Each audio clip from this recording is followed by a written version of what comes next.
Good morning प्यारे बच्चों, अस्सलाम वालेकुम रहमतुल्लाहि व बरकातुहू and welcome to our YouTube channel Maqam online classes. Students, पिछले लेक्चर में हमने चैप्टर नंबर 2 स्टार्ट कर दिया था, नए शानदार का प्रवेश। और पिछले लेक्चर के अंदर अपन ने नया लाभ अनुपात और त्याग के अनुपात के बारे में अध्ययन किया था। आज हम जो है वो करेंगे मोस्ट इम्पोर्टेंट टॉपिक ख्याति, गुडविल के बारे में। हमारा नया टॉपिक कौन सा आज का? गुडविल, ख्याति। इसके बारे में आपने 11th क्लास में सिर्फ इतना सा पढ़ा था कि भाई ख्याति जो है वो एक अदृश्य संपत्ति होती है, इनटैंजिबल एसेट्स होती है ना। उसके आगे और कुछ भी नहीं पढ़ा था, बस ये बताया कि ये संपत्ति होती है।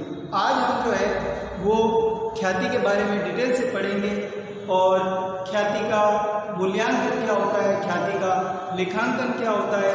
एक साझेदारी फर्म के अंदर एक नया साझेदार जब प्रवेश करता है तो उसके ख्याति के मूल्यांकन की विधियां और उसके लेखांकन के तरीके के बारे में पढ़ेंगे। तो चलते हैं, अपन स्टार्ट करते हैं। सबसे पहले ख्याति का अर्थ क्या होता है। वैसे ख्याति का अर्थ जनरली कि भाई ख्याति एक अदृश्य संपत्ति है जिसे ना देखा जा सकता है ना छुआ जा सकता है, केवल महसूस किया जा सकता है। ओके स्टूडेंट्स, तो ये ख्याति का सामान्य अर्थ है। अब इसकी और डेफिनेशन जो अर्थ है वो है कि ख्याति एक अदृश्य संपत्ति है जिसका वर्णन करना सरल है लेकिन उसकी एग्जैक्ट परिभाषा देना कठिन है। ख्याति एक अदृश्य संपत्ति है जिसका वर्णन करना सरल है लेकिन परिभाषा देना कठिन है। ये व्यवसाय के अच्छे नाम, उसकी प्रतिष्ठा और अच्छे संबंधों से उत्पन्न होती है, उसका लाभ, मिलने वाला लाभ है। और ये वो आकर्षण शक्ति है जो ग्राहकों को लेकर आती है। ये हो गया ख्याति का अर्थ। ठीक है स्टूडेंट्स, तो इसी अर्थ के अंदर ख्याति की विशेषताएं छुपी हुई है। ख्याति की क्या क्या विशेषताएं? तो जैसा कि पहला क्या है, अदृश्य संपत्ति। दूसरा क्या है, लाभ से संबंधित, तो ये मूल्यवान संपत्ति। दूसरी क्या है, ये एक मूल्यवान संपत्ति। तीसरा, लाभ अधिक अर्जित करने में सहायक होती है। ख्याति क्या होती है? लाभ अधिक कमाने में सहायक होती है। चौथा, कि ये वो आकर्षण शक्ति है जो ग्राहकों को अपने पुराने स्थान पर लेकर आती है। और पांचवा, कि भाई इसका मूल्य जो है वो हमेशा परिवर्तित होता रहता है। ठीक है स्टूडेंट्स, तो देखिए ख्याति जो है वो सबसे मेन है कि भैया आकर्षण शक्ति है जो ग्राहकों को लेकर आती है। फॉर एग्जाम्पल कि कोई भी प्रतिष्ठित व्यक्ति की जो दुकान है हम उसकी तरफ खींचे चले जाते हैं। आजकल जैसे कि अपने लोकल एरिया के अंदर, इस एरिया के अंदर जो है जैसे कि नागौरी चाय वाला है तो उसकी तरफ लोग खींचे हुए जाते हैं। इसी टाइप से अगर घंटाघर की तरफ जाएंगे तो शाही समोसे की तरफ खींचे हुए जाएंगे, जालोरी गेट जाएंगे तो मिर्ची बड़ी। तो ये हमारे जोधपुर की क्या है, प्रतिष्ठित दुकान। इसी टाइप से मिठाई अगर खरीदनी होगी तो जनता की दुकान से, और गुलाब जामुन खरीदने होंगे तो कहेंगे कि भाई कुंदरबाड़े वाले जो है चतुर्भुज वाले से लेकर आओ। तो ये सारे क्या है, प्रतिष्ठित व्यक्ति है। इन्होंने जो सोसाइटी के अंदर है वो अपनी प्रतिष्ठा कायम की, तब इनको जो है उसके कारण क्या हो रहा है, लाभ। ओके, अब चाहे एक दुकान को अगर खरीदा जाए, किसी के बिजनेस को अगर खरीदा जाए तो यहाँ पर अब उसका स्पेस अगर छोटा भी होगा तो फिर उसकी वैल्यूएशन क्या होगी, बहुत ज़्यादा। क्यों?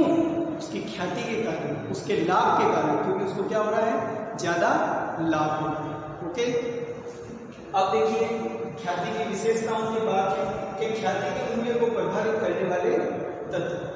ख्याति के मूल्य को कौन कौन से तत्व प्रभावित करते हैं? सबसे पहला आता है व्यवसाय का सुविधाजनक स्तर। व्यवसाय अगर सही जगह पर होगा जहां बहुत सारे लोग आते जाते हैं तब वहां पर जो है व्यवसाय हमारा उसका कहेंगे सुविधाजनक स्थान। ठीक है, अगर गांव में कहीं होगा जहां लोग कम आते जाते हैं या किसी और गली के अंदर होगा, छोटी गली के अंदर जहाँ लोगों का आना जाना नहीं है, तो फिर वहां पर प्रतिष्ठा नहीं बनेगी। तो व्यवसाय क्या होना चाहिए, एक सुविधाजनक स्थान पर होना चाहिए। ओके, यानी मार्केट में होना चाहिए या ऐसी जगह जहां लोगों का आना जाना लगा है। दूसरा, प्रबंध की कुशलता। अब व्यवसाय के अंदर जो है वो उसकी प्रतिष्ठा सबसे मेन इंपॉर्टेंट है, प्रबंध की कुशलता। जो मैनेजमेंट है वो अच्छा होना चाहिए। अगर मैनेजमेंट ढंग का नहीं होगा तो ख्याति भी नहीं बनेगी। फॉर एग्जाम्पल जैसे आज स्कूल के मैनेजमेंट के अंदर अगर आपके टीचर आपको नहीं पढ़ाएंगे ठीक से आकर के, तो प्रिंसिपल सर का काम है कि वो उनको डांटे या उनकी जो भी है वो उनको गाइडेंस करे अच्छे से, है ना। तो प्रबंध की कुशलता, अब यहाँ पे प्रबंध किसका है? प्रिंसिपल सर, ओके, टीचर्स की। तो यहाँ पे अगर अच्छा होगा तो हमारे स्कूल की प्रतिष्ठा बढ़ेगी, और वैसे भी हमारी प्रतिष्ठा खूब है। आप जानती हैं कितने दूर दूर से भी यहाँ पे बच्चे आते हैं, और आज यूनिवर्सिटी कायम हो चुकी है ना। तो देखिए ये सब किसका नतीजा है? प्रबंध की कुशलता का, कि आज जो मैनेजमेंट है हमारा, उन्होंने स्कूल से लेकर के आज यूनिवर्सिटी तक का जो है वो सफर तय कर लिया है ना। ये बहुत बड़ी बात है। तो ये एक ख्याति भी है, आज दूर दूर से हमारे इंस्टीट्यूट के अंदर जो है वो बच्चे पढ़ने के लिए आ रहे हैं, दूसरे भी आ रहे हैं, ठीक है। तीसरा आता है व्यवसाय की दीर्घकालीन अवधि। अब व्यवसाय में क्या होना चाहिए? लंबे समय से चला हुआ आना चाहिए। आज अगर कहीं पर भी कोई चीज़ खरीदते हैं तो कहते नहीं यार ये बहुत पुरानी दुकान है और ये रिपीटेड आदमी है, बहुत पुराना आदमी है, तो उसको अपन जो है तवज्जो देते हैं। तो व्यवसाय की दीर्घकालीन अवधि में ख्याति बनाने में क्या होती है? सहायक होती है। और एक जैसे दुकान बार बार कहीं चेंज हो रही है तो वो व्यवसाय का दीर्घकालीन अवधि में एक जगह उसको जमे हुए रहना चाहिए। वस्तु की प्रगति, अच्छी प्रकार की वस्तु होगी, वही आपकी जो है वो ज़्यादा क्वांटिटी में मिलेगी। लाइसेंस का होना, अब कहीं कहीं क्या होता है कि किसी चीज़ का लाइसेंस होता है कि कई चीज़ें होती है बनाने में, जैसे माइंस का है, ठीक है, पत्थर निकालने का है, और भी कई तरह के कोयले वगैरह का लाइसेंस होते हैं, है ना। और इसी टाइप से जैसे गलत चीज़ें जैसे शराब वगैरह ये भी है, तो इनके भी लाइसेंस होते हैं। उसकी वजह से उसको वो प्रॉफिट होता है। लाइसेंस की वजह से क्या होता है? प्रॉफिट होता है। क्यों? कि आपके पास अगर लाइसेंस है तो सिर्फ उस चीज़ को कौन बेच पाएगा? जिसके पास वो लाइसेंस है, और अदरवाइज जो है वो उसको नहीं बेच पाएंगे, है ना। तो इससे भी क्या होता है? ज़्यादा क्वांटिटी में बिक्री होती है एक ही आदमी की। एकाधिकार, उस चीज़ के ऊपर आप ही का एकाधिकार है, यानी कि उस चीज़ को बनाने वाला कोई और नहीं है, सिर्फ आप है, या उस काम को करने वाला वो पेशे में भी दक्ष हो सकता है। जरूरी नहीं कि कोई चीज़ हो, नॉलेज भी हो सकता है, कोई पेशा हो सकता है कि पर्टिकुलर एकाधिकार कि नहीं ये आप ही कर सकते हो ये काम। तो वहाँ पे एकाधिकार जो होगा उससे भी क्या होगी? ख्याति होगी। फॉर एग्जाम्पल जैसे आज हमारे भारत के अंदर बड़ी बड़ी कंपनियाँ आती है कि भाई मेट्रो बनाने के लिए जापान की कंपनी आई, तो जापान की कंपनी को प्रॉफिट किसको है? उस जापान की कंपनी को, कि उसके अलावा कोई बना नहीं सकता। इसी टाइप से जो है वो हमारे लड़ाकू विमान राफेल खरीदे गए, वो राफेल जो है वो किसने बनाया? रूस की कंपनी ने।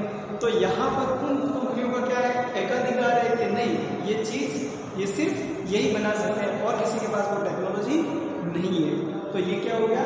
एकाधिकार। अब वो चाहे जिस मूल्य के ऊपर बनाए, उनकी मर्जी, है ना। तो इससे क्या होगा? उनकी ख्याति बनेगी, उनको लाभ ज़्यादा होगा। पूंजी की मात्रा, अब ख्याति के लिए जो है वो पूंजी भी पर्याप्त होनी चाहिए। पर्याप्त पूंजी के अभाव के अंदर अपन बिजनेस नहीं लगा पाएंगे, उस चीज़ के अंदर कुछ परिवर्तन करना है तो भी नहीं करेंगे। पूंजी की मात्रा भी होनी चाहिए, है ना। फिर आता है उत्पाद की किस्म। तो उत्पाद भी हमारा क्या होना चाहिए? अच्छी क्वालिटी का होना चाहिए। अगर उसमें घटिया मटेरियल यूज़ किया हुआ है तो वो जो है ज़्यादा क्वांटिटी में नहीं बिकेगा, लोग उसको नेगलेक्ट कर देंगे, है ना। तो वो उत्पाद की किस्म भी क्या होनी चाहिए? अच्छी होनी चाहिए। ये ज़्यादा डिटेल से नहीं जाना, बस इनके शब्द या आपको थोड़े बहुत याद रखने हैं। वैसे एग्जाम के अंदर ऐसा कोई क्वेश्चन नहीं आता है कभी ख्याति क्या होती है, ख्याति की विशेषताएं क्या है, कभी नहीं पूछा, ठीक है। मोस्टली जो क्वेश्चन होता है वो ख्याति के मूल्यांकन और लेखांकन का। अब आता है कि भाई ख्याति के प्रकार। ख्याति के प्रकार के अंदर पहला आता है क्रय की गई ख्याति और दूसरा आता है स्वर्जित ख्याति। पुस्तकों में सिर्फ और सिर्फ जो है वो क्रय की गई ख्याति का लेखा किया जाता है, स्वर्जित ख्याति का लेखा नहीं किया जाता, ये ध्यान रखना। और ख्याति का लेखांकन लेखा मानक 26 के अंतर्गत भारतीय लेखा मानक 39 लेखा मानक 26 और भारतीय लेखा मानक 38 के अनुसार जो है वो किया जाता है, ठीक है, पुस्तकों में लेखांकन। दूसरा ये ध्यान रखें क्रय की गई ख्याति क्या होती है। सबसे पहले मोस्ट इंपोर्टेंट इनका अर्थ क्या क्या है। तो क्रय की गई ख्याति होती है यदि किसी, देखो नाम से स्पष्ट है क्रय करना, है ना, क्रय मतलब खरीदना। तो किसी व्यवसाय को क्रय करते समय उसका क्रय प्रतिफल यदि उसकी शुद्ध संपत्तियों से अधिक है तो जो अंतर की राशि है वो क्रय की गई ख्याति कहलाती है। फॉर एग्जाम्पल कि अपन ने किसी बिजनेस को खरीदा, अब बिजनेस को खरीदा किसी दुकान को ऐसे कैसे सामान से, उसकी संपत्तियां उसके दायित्वों से सही, उसने कहा साहब 10 लाख रुपए लूंगा मैं। कोई भी दुकान थी एनी अदर, ठीक है, तो उसने कितने पैसे लिए अपन से? 10 लाख। अब वो मालिक अपन को चाबी देके चला गया, जितना भी सामान है अंदर स्टॉक वगैरह, फर्नीचर, एसेट्स, जो भी एसेट्स और अदर कोई उधार या लायबिलिटी जो भी है वो सब हमें दे करके चला गया। अब आपकी जिम्मेदारी, ओके, ठीक है। अब ये 10 लाख रुपए अपन ने उसको पैसे दिए, ये कहलाएगा क्रय प्रतिफल, परचेज कंसीडरेशन, इंग्लिश में इसको कहते हैं परचेज कंसीडरेशन। अब देखिए 10 लाख रुपए अपन ने दे दिए, लेकिन जब अपन ने कैलकुलेशन करी, सारी वैल्यूएशन करी कि भाई मेरे पास वो माल कितना देकर गया, एसेट्स, फर्नीचर, चाहे मशीन है, चाहे कोई माल है ना, चाहे किराने की दुकान है, तो उसका टोटल माल सारा कैलकुलेट किया, फर्नीचर वगैरह एनी अदर। तो जब कैलकुलेशन की तो टोटल एसेट्स हमारे पास हो गई 12 लाख। कितनी हो गई? 12 लाख, ये टोटल एसेट्स। फिर हमने चेक, जैसे उसमें उधारियां भी थी, डेटर्स भी थे, बिल्स रिसीवेबल थे, जो भी था, कैश वगैरह कुछ भी, बैंक बैलेंस वगैरह, ठीक है, संस्था के नाम से टोटल कितना था? 12 लाख। अब हमने उसके क्रेडिटर्स चेक की, यानी उसकी उधारियां चेक की, लायबिलिटीज चेक की, तो उसकी लायबिलिटीज के अंदर जो है वो टोटल लायबिलिटीज आ रही है उसकी फॉर एग्जाम्पल 3 लाख। कितनी आ रही है? 3 लाख रुपए लायबिलिटीज आ रही है। तो अब यहाँ पे ये जो है कि किसी व्यवसाय को क्रय करते समय उसका क्रय प्रतिफल उसकी शुद्ध संपत्तियों, क्या शुद्ध संपत्तियों के मूल्य से अधिक है तो आदि की राशि क्रय के लिए घटी कहलाती है। शुद्ध संपत्तियां क्या होती है? नेट एसेट्स क्या होती है? नेट एसेट्स का मीनिंग बिल्कुल सिंपल सा है, assets minus liabilities, assets minus liability, ये शुद्ध संपत्तियां होंगी। तो देखिए ये एसेट्स, ये लायबिलिटीज, तो घटाएंगे तो कितना आएगा? 9 लाख रुपए। 9 लाख उसकी क्या हो गई? नेट एसेट्स हो गई। अब अगर गुडविल देखनी है तो परचेज कंसीडरेशन कितना है? 10 लाख रुपए माइनस नेट एसेट्स कितनी है? 9 लाख। तो 10 लाख माइनस 9 लाख करेंगे तो कितना आ गया? 1 लाख रुपए उसकी ख्याति कहलाएगी, व्यवसाय की क्या कहलाएगी? ख्याति। ठीक है स्टूडेंट्स, तो ये क्या था? नेट एसेट्स थी। क्या थी? Net assets. ओके, और नेट एसेट्स का मीनिंग क्या होगा? Assets minus liabilities, assets minus liabilities. Clear? तो क्रय की गई ख्याति ये तो हो गई, क्या की गई ख्याति का इन पुस्तकों में लेखा किया जाता है, और भारतीय लेखा मानक 26 लेखा मानक 26 और भारतीय लेखा मानक 38 के अनुसार। और इसे पुस्तकों में सिर्फ क्रय की गई ख्याति को ही दिखाया जाएगा। किस पक्ष में? बैलेंस शीट के एसेट्स में। ओके, बैलेंस शीट के एसेट्स में तो क्रय की गई ख्याति का ही लेखा होता है, अदरवाइज दूसरे का लेखा नहीं होता है। दूसरा आता है स्वअर्जित ख्याति। स्वअर्जित का मतलब खुद की मेहनत से कमाई गई ख्याति। अब खुद की मेहनत से कमाई गई ख्याति क्या होती है? तो ये व्यावसायिक संस्था के अच्छे संबंधों और प्रतिष्ठा का मूल्य है। प्रतिष्ठा, यश, कुछ भी कह दीजिए, उसकी प्रसिद्धि, तो प्रतिष्ठा का मूल्य जो व्यवसाय में सृजित किया जाता है, यानी इकट्ठा किया जाता है, संचित किया जाता है। अब वैसे तो स्वअर्जित ख्याति, खुद के द्वारा अर्जित ख्याति, तो कोई आदमी खुद का मूल्यांकन तो कैसे करेगा कि भाई मेरी ख्याति इतनी है ना, तो ये इसका कोई मोल नहीं है। हर कोई आदमी अपने आप को बहुत ज्यादा मूल्यवान बताएगा, अपनी दुकान को, अपनी चीज को जो है बहुत मूल्यवान बताएगा। तो ये व्यवसायिक संस्था के अच्छे संबंधों और प्रतिष्ठा का मूल्य जो व्यवसाय में सृजित किया जाता है, लेकिन इसका पुस्तकों में लिखा नहीं किया जाता है। ओके, और इस प्रकार की ख्याति, ये स्वअर्जित ख्याति, ये केवल नए शानदार के प्रवेश पर ही उत्पन्न होती है। ओके, नए शानदार के प्रवेश पर उत्पन्न होती है। ठीक है स्टूडेंट्स, तो ये था हमारा जनरल इंट्रोडक्शन ख्याति का, उसका अर्थ, उसकी विशेषताएं, उसको प्रभावित करने वाले तत्व, ख्याति के प्रकार। इसके अलावा है कि भाई ख्याति के मूल्यांकन की आवश्यकता, यानी ख्याति का मूल्यांकन कब कब अपन को करना है। तो बेटा ये वो चीजें आएंगी ख्याति के मूल्यांकन की जो साझेदारी फर्म के पुनर्गठन वाली, साझेदारी फर्म के पुनर्गठन, जैसे नए साझेदार का प्रवेश, फिर विद्यमान साझेदारों में लाभ विभाजन में परिवर्तन, तीसरा किसी साझेदार की मृत्यु या उसका अवकाश ग्रहण करना, चौथा आता है कि साझेदारी फर्म का समापन। ये उसमें नहीं था लेकिन यहाँ पर है, क्योंकि पुनर्गठन का मतलब तो नया फर्म बनना, लेकिन वहाँ पे क्या है? समापन।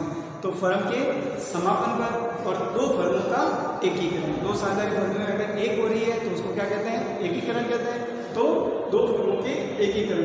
तो ये 5 कंडीशन है जब ख्याति के मूल्यांकन की आवश्यकता होती है। ठीक है स्टूडेंट्स, अब सबसे मेन इंपॉर्टेंट आज का हमारा टॉपिक ख्याति के मूल्यांकन। क्या होता है ख्याति का मूल्यांकन, वो अपन देखेंगे। तो स्टूडेंट्स, अब है हमारे कि भाई ख्याति के मूल्यांकन की विधियां मोस्ट इंपोर्टेंट है, ध्यान से समझें। देखिए अगर ख्याति के मूल्यांकन की 4 विधियां हैं।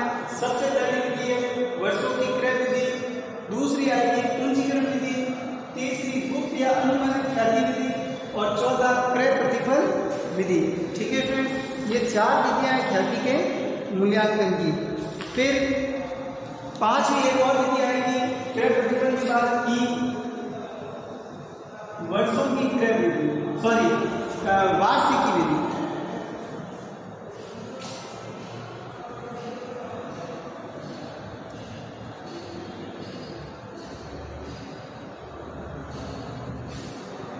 सॉरी मैं भूल गया, मैंने समझा शायद है नहीं आपके कोर्स में। देखिए वार्षिकी विधि, अब सबसे पहले वर्षों की क्रय विधि, पूंजीकरण विधि, इन दोनों के अंदर भी 2 प्रकार आएंगे। वर्षों की क्रय विधि का मतलब होगा कि भाई इस विधि के अंतर्गत पिछले कुछ वर्षों के लाभ के आधार पर औसत ज्ञात किया जाएगा। पिछले वर्षों के कुछ लाभों को आधार मान करके क्या ज्ञात किया जाएगा? औसत, और उस औसत का जितने गुना रहेगा वो हमारी ख्याति हो जाएगी। ठीक है, तो वर्षों की क्रय विधि का मतलब होता है कि जब ख्याति का मूल्यांकन पिछले कुछ वर्षों के लाभों, जिसमें हानियां भी शामिल है, लाभों के औसत के आधार पर किया जाता है तो उसे वर्षों की क्रय विधि कहते हैं। अब लाभ की गणना के लिए 2 आधार रहेंगे, एक होगा औसत लाभ, एक रहेगा अधिक लाभ। लाभ की गणना के जो आधार रहेंगे वो कितने रहेंगे? 2 लाभ रहेंगे, या तो औसत लाभ के आधार पर या अधिक लाभ के आधार पर। प्रश्न में लाइन होगी ख्याति का मूल्यांकन गत 3 वर्षों के औसत लाभ के 3 गुणे के 3 वर्षों के क्रय के आधार पर। तो इस तरह की जो लाइन होगी वो जितने वर्षों के औसत लाभ के जितने वर्षों का क्रय करेगा उससे गुणा कर देगी। ठीक है, देखिए इस कंडीशन के अंदर वर्षों की क्रय विधि के अंदर जो ख्याति की गणना का सूत्र रहेगा वो गुडविल बराबर रहेगा, गुडविल बराबर average profit Guna number of years purchase. Number of years purchase, number of years purchase मतलब जितने वर्षों के क्रय के आधार पर, प्रश्न में दिया हुआ होगा 3 वर्षों के क्रय के आधार पर, 2 वर्षों के क्रय के आधार पर, तो हमें जितना एवरेज प्रॉफिट है उसका गुणा कर देना है। 2 वर्षों के तो 2 से, 3 वर्षों के क्रय के आधार पर तो 3 से, 5 वर्षों के क्रय के आधार पर तो 5। ठीक है, फॉर एग्जाम्पल जैसे एवरेज प्रॉफिट अपन ने याद किए कि 10,000 रुपए है और हमें कहता है 4 वर्षों के क्रय के आधार पर, तो हम 4 से गुणा कर देंगे तो हमारी गुडविल आ जाएगी 40,000। ये जनरल एग्जाम्पल दिया मैंने आपको एवरेज प्रॉफिट और। तो देखिए वर्षों की क्रय विधि में सबसे पहले क्या करेंगे, हमें प्रश्न के अंदर कुछ वर्षों के लाभ दिए रहेंगे, उनका हम औसत ज्ञात करेंगे। औसत लाभ के जितने वर्षों के क्रय के आधार पर रहेगा उसे हम क्या कर देंगे? गुणा कर देंगे। ठीक है बच्चों, अब देखिए इसके अंदर भी जो है सबसे मेन आता है वर्षों की क्रय विधि का। ये हो गया फॉर्मूला गुडविल बराबर average profit into number of years purchase. अब ये एवरेज प्रॉफिट भी जो है वो 2 तरह का होगा, एक साधारण एक भारित।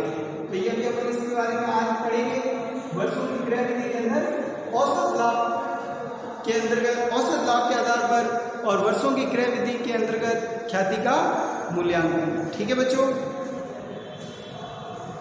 तो देखिए बच्चों पहली विधि देखेंगे अपन कि वर्षों की क्रय विधि और उसके अंदर ये औसत लाभ से ख्याति की गणना कैसे होगी। तो औसत लाभ से ख्याति 2 प्रकार से होगी, एक साधारण से और एक भारित से। अब इसमें ध्यान रखने वाली बातें कौन सी है? सबसे पहले अपन लेते हैं साधारण विधि से। कौन सी विधि से? साधारण विधि से। ठीक है, इस विधि के अंतर्गत हमें कुछ वर्षों का लाभ दिया हुआ रहेगा और प्रश्न कहेगा कि जैसे 4 वर्षों का दिया हुआ है तो प्रश्न में लिखा होगा कि ख्याति का मूल्यांकन गत 4 वर्षों के औसत लाभ के 3 वर्षों के क्रय के आधार पर। तो जैसा कि प्रश्न क्या है, गत 4 वर्षों के औसत लाभ, तो पहले उन 4 वर्षों का औसत लाभ निकाला जाएगा। ठीक है, औसत लाभ का फॉर्मूला रहेगा टोटल एडजस्टेड प्रॉफिट बटा नंबर ऑफ ईयर्स परचेज। जैसे औसत, तो औसत वही है जैसे आपने प्रीवियस क्लासेज में छोटी कक्षाओं में औसत निकाला था, राशियों का योग बटा राशियों की संख्या। तो अपन को जितने लाभ दिए हुए रहेंगे 4 वर्षों के, तो 4 वर्षों में 4 अमाउंट होंगे, चारों को जोड़ देंगे, टोटल एडजस्टेड प्रॉफिट बटा नंबर ऑफ ईयर्स परचेज मतलब 4, राशियों का योग बटा राशियों की संख्या वाला फॉर्मूला ही है, बस उसका थोड़ा सा नाम चेंज हुआ है, उसको कहेंगे टोटल एडजस्टेड प्रॉफिट बटा number of years purchase. Okay student, अब देखिए टोटल एडजस्टेड प्रॉफिट, यहाँ पे टोटल प्रॉफिट भी हो सकता है लेकिन मैंने एडजस्टेड लिखा है। एडजस्टेड इसलिए लिखा है कि हो सकता है कि किसी साल के प्रॉफिट में कोई एडजस्टमेंट होना रह जाए, हमें जो लेना है वो व्यापार का शुद्ध लाभ लेना है, न कि गैर व्यापारिक लाभ लेना है। क्या नहीं लेना है? गैर व्यापारिक लाभ नहीं लेना है। तो देखिए ये 3 चीजें अगर प्रश्न के अंदर किसी वर्ष के अंदर इनमें से कोई चीज दे रखी है तो उसका समायोजन करना पड़ेगा। जैसे मान लीजिए अपन को 4 सालों का लाभ 2010, 2011, 2012, 2013 का लाभ दिया हुआ। अब ये लाभ प्रश्न के अंदर जैसे कि रुपये 40,000, रुपये 60,000, रुपये 45,000 और रुपये 75,000 ये दिए हुए। अब हमें अगर औसत ज्ञान करना है तो औसत का जैसे कि ये 4 सालों का लाभ दिया हुआ है तो इन चारों को जोड़ देंगे और 4 का क्या लगा देंगे भाग, तो वो हो जाएगा एवरेज प्रॉफिट। क्या हो जाएगा? Average profit. लेकिन अगर प्रश्न के अंदर ब्रैकेट में आपको इनके बारे में कोई और सूचना दे रही हो कि इस 40,000 रुपये के अंदर ये व्यापारिक लाभ शामिल है या ये व्यापारिक गैर व्यापारिक खर्चा शामिल है या ये चीज शामिल है, तो ये शब्द लिखे हुए रहेंगे असामान्य या गैर व्यापारिक, जो भी लिखे असामान्य आय, असामान्य हानि, जैसे loss by fire, loss by theft जो होते हैं ना वो असामान्य होते हैं, व्यापार के नहीं होते ना। तो जो भी गैर व्यापारिक है, असामान्य, एबनॉर्मल है, तो अगर लाभ होगा तो घटा देंगे क्योंकि व्यापार का लाभ नहीं है। जैसे ये 40,000 है, मान लीजिए इसके अंदर दिया हुआ है कि 5,000 रुपये सट्टे के लाभ शामिल है, तो सट्टा जो है उसका बिजनेस नहीं था, है ना, या कहीं और से लॉटरी में जीते 5,000 रुपये, तो अपन इसमें से 5,000 कम कर देंगे तो रुपये 35,000 ही लिए जाएंगे। ठीक है, इसी टाइप से अगर हानि है तो वापस जोड़ देंगे, क्योंकि हानि पहले घटी हुई है लेकिन उसे वापस क्या कर देंगे? जोड़ देंगे। जैसे मान लीजिए ये 60,000 रुपये का लाभ दिया हुआ है और प्रश्न में दिया हुआ है कि लॉस बाय फायर 10,000 रुपये, तो वो 10,000 इसमें वापस जोड़ देंगे तो इसका लाभ कितना हो जाएगा? 70,000 रुपये। तो 2011 का लाभ 70,000 रहेगा। एवरेज प्रॉफिट की गणना में 70,000 लिखेंगे। ठीक है, तो बेटा देखिए इनकम होगी घटा देंगे, एक्सपेंडिचर होगा लॉस होगा तो जोड़ देंगे। इसी प्रकार से गैर व्यापारिक विनियोगों पर कोई आय होगी जो हमारे व्यापार के इन्वेस्टमेंट नहीं है, कहीं पर भी और बॉन्ड वगैरह या इन्वेस्टमेंट कर रखा फिक्स डिपॉजिट, उसके ऊपर ब्याज वगैरह कुछ मिलेगा या कोई इनकम होगी तो उसे भी इसके अंदर शामिल नहीं करेंगे, आय को वो घटा देंगे। ठीक है, तो ये समायोजन ध्यान रखना, ये प्रश्न के अंदर ब्रैकेट में दिए हुए रहेंगे कि भाई ये चीज है। ओके, एक इसमें मेन ध्यान रखना है स्टॉक के बारे में। स्टॉक की अगर कोई वैल्यूएशन दे रखी है तो स्टॉक की वैल्यूएशन में ये ध्यान रखना है कि क्लोजिंग स्टॉक अगर ज़्यादा कैलकुलेट हो गया या कम कैलकुलेट हुआ तो हमेशा ध्यान रखना स्टॉक का जो एडजस्टमेंट होगा वो 2 साल होगा। कितने साल होगा? 2 साल। एक तो जिस साल दिया हुआ है उसका समायोजन, जैसे यहाँ पे 2012 में लिख रहे हैं कि अंतिम स्टॉक का मूल्यांकन 5,000 रुपये कम किया गया, 5,000 रुपये कम किया गया, तो यहाँ पर भी है इसका समायोजन होगा अगले साल भी होगा। क्यों? कि क्लोजिंग स्टॉक अगले साल क्या बनता है? ओपनिंग स्टॉक, तो उसका भी जो है इफेक्ट पड़ेगा अगले साल के। ठीक है, तो बेटा हमेशा ध्यान रखना क्लोजिंग स्टॉक का समायोजन हमेशा कितने साल होगा? 2 साल। एक तो जिस साल दिया हुआ है और एक उसके अगले साल। ओके, तो अब अपन एग्जाम्पल से करते हैं, ऐसे अपन को समझ में नहीं आएगा। तो मेन अपन का जो है वो कौन से है? वर्षों की क्रय नीति, औसत लाभ के आधार पर ख्याति की गणना और औसत लाभ के आधार पर साधारण और भारी। ठीक है,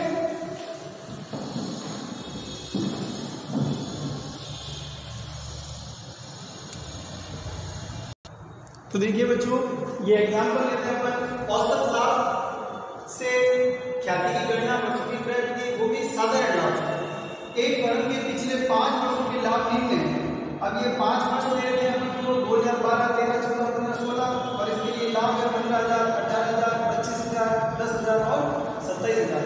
फिर कह रहा है ख्याति का मूल्यांकन गत 5 वर्षों के औसत लाभों के, इसके आधार 5 वर्षों के औसत लाभों के 3 वर्षों के क्रय के आधार पर। तो देखिए सबसे पहले आपको क्या निकालना पड़ेगा, औसत लाभ। प्रश्न में क्या होगा, औसत लाभ के आधार पर। तो जिसके आधार पर ख्याति की गणना करनी है पहले तो क्या करो, तो अपन को सबसे पहले क्या निकालना पड़ेगा, एवरेज प्रॉफिट। अब देखिए एवरेज प्रॉफिट बराबर क्या फॉर्मूला था, टोटल एडजस्टेड प्रॉफिट। तो अब ये प्रॉफिट दे रहे हैं ना, ब्रैकेट में कोई अतिरिक्त सूचना नहीं है, कोई भी असामान्य आय हानि वगैरह कुछ नहीं है ना, तो जो प्रॉफिट दे रखा है उसी को अपन में लेंगे।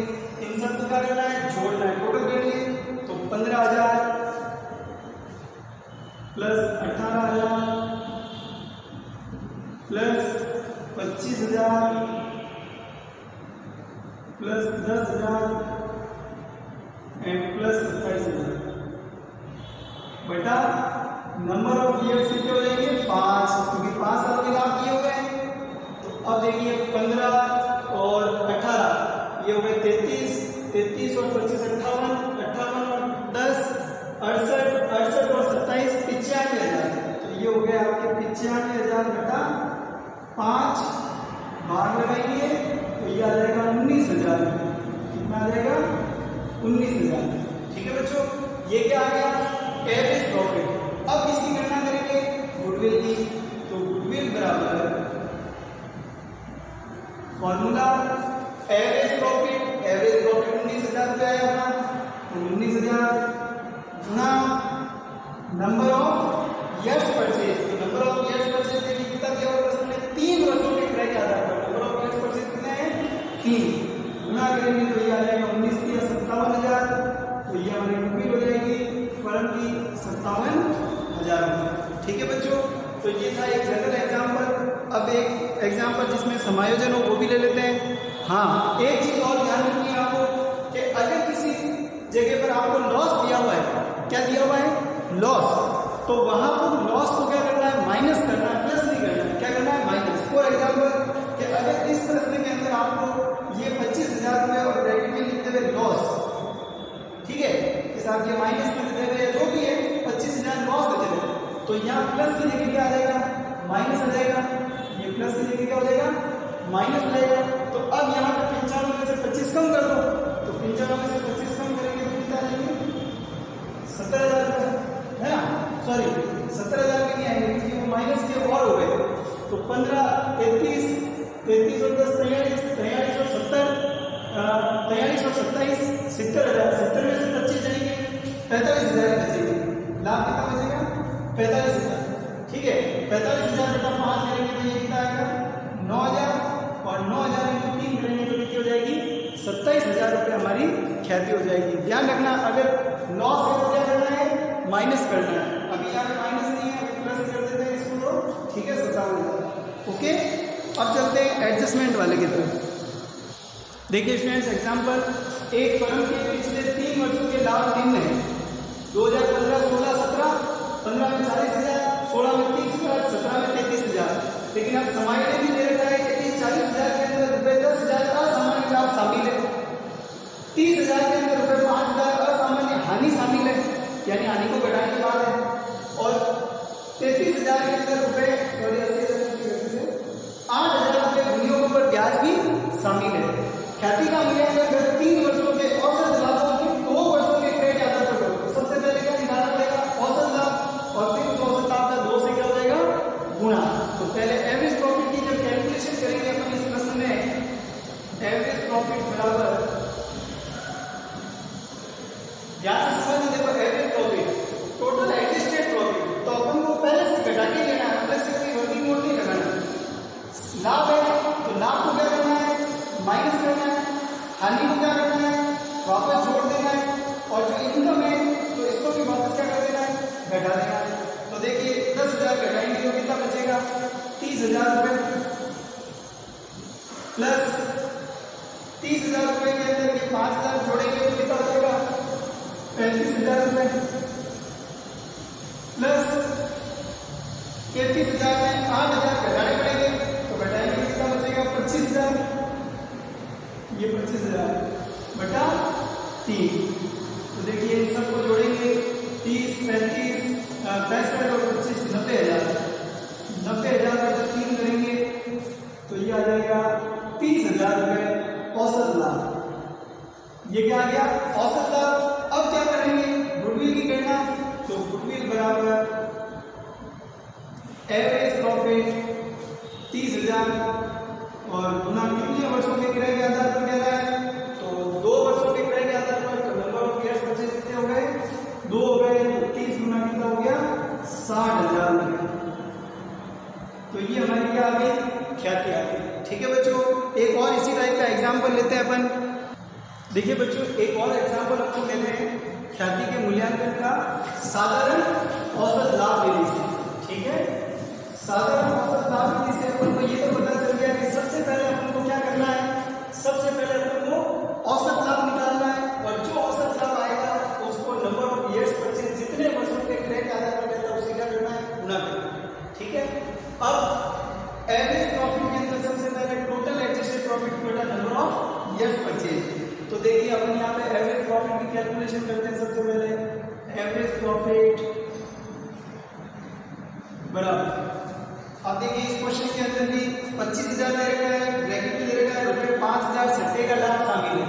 तो लाभ है तो इस लाभ को क्या करेंगे माइनस करेंगे, हानि को क्या करेंगे प्लस करेंगे, और संपत्ति के विक्रय का फिर लाभ हो रहा है तो इसको क्या करेंगे माइनस करेंगे। जो भी असामान्य लाभ या हानि है उसका समायोजन करने के बाद का प्रॉफिट लेना है।